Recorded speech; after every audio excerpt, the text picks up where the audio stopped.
Hi. So I've received some pretty positive feedback on my INTJ series.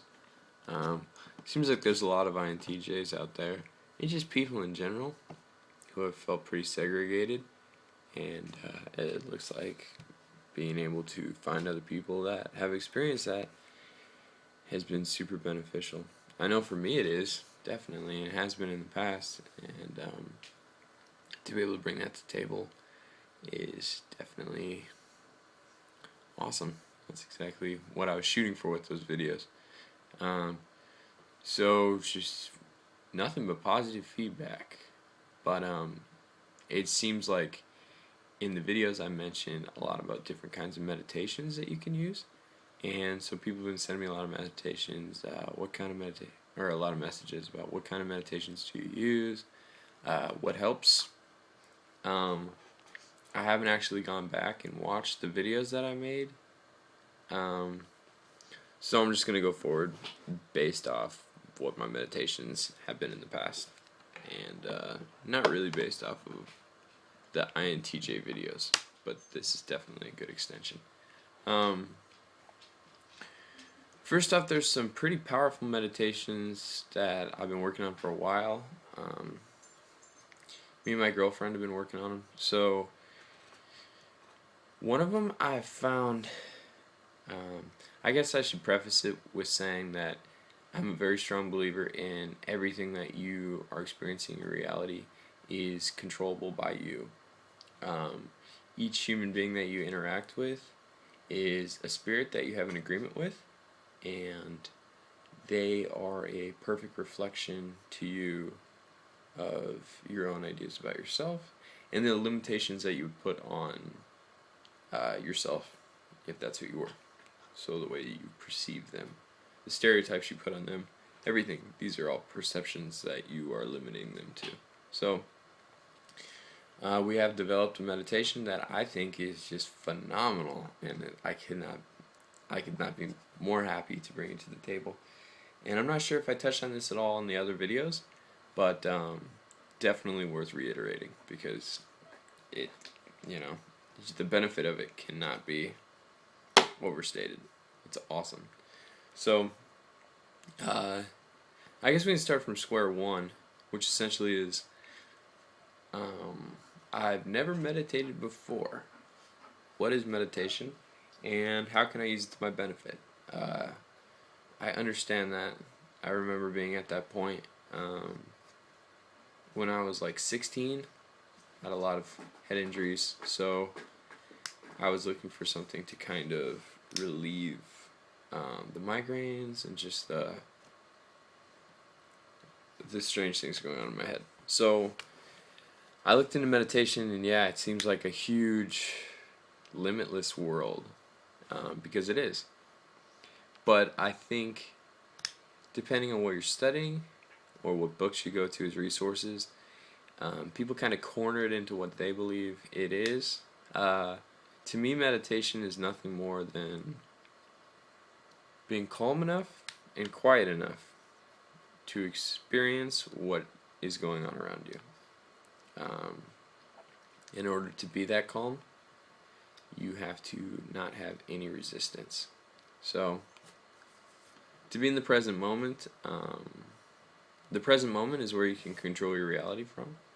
And to be in the present moment, you have to not be in resistance to the present moment or be stuck in a memory of the past or in some sort of anxiety about the future. So, it is a path.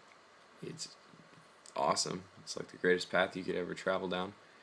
But once you embark on the path, the outcome is so fantastic. The level of awareness that you attain and the ability to experience the people that you love around you, and just everything becomes brighter. Really, if you're in thought when you're in a moment, you're not in the moment. So meditation is the gift to yourself of taking yourself out of the hell of thought, which for an INTJ is huge, because that hell you can get trapped in. And to be an analyzer and definitely to intellectually ponder everything that goes on in your reality is a never-ending story. So meditation is amazing for that. So I find that it's good to start meditating with intention. You can definitely start using. There's different forms of meditation. I like to group them into two different categories. It's not very accurate. There's an infinite amount of ways you can perceive closing your eyes and focusing on what's going on. And later on, keeping your eyes open and experiencing what's going on. So there's two kinds of meditation I like to talk on today. And one is out of the body meditation. So when you think a thought or you recall a memory, you, as a spirit, you leave where you're at. You leave the present moment. So if you can watch, I don't know, if you're clairvoyant, you'll be able to see this. If not, maybe you can pick up on the subtle effects of it. As I'm talking right now, I'm here with you in the present moment. Now you can watch my face.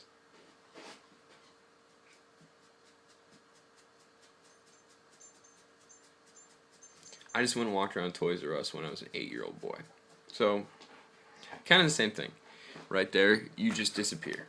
You come out of the present moment and you go to the past. So,